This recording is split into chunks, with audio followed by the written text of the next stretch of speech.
Hi అండి. ఈరోజు వీడియోలో చికెన్ గ్రేవీతో వంకాయ ములక్కాడ కర్రీ ఇలా చేసి చూడండి. కొత్తగా చేసేవారు ఈజీగా చేసేయచ్చు. ముందుగా పొయ్యి మీద ప్యాన్ పెట్టుకొని 2 స్పూన్లు ఆయిల్ వేసుకోండి. నెక్స్ట్ పోపులు వేసుకోండి.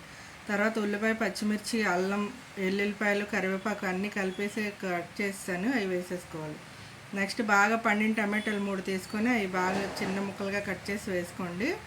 ఇవి కొద్దిగా మగ్గిన తర్వాత వంకాయ ముక్కలు వేసుకోవాలి. నేను 1/2 కేజీ వంకాయలు తీసుకున్నానండి. వంకాయలు సన్నగా కట్ చేసి వేసిన తర్వాత ములంకాయలు తీసుకోవాలి. ఒక 2 ములంకాయలు లేతగా ఉన్నవి తీసుకున్నాను, అవి కూడా వేసేసుకోవాలి.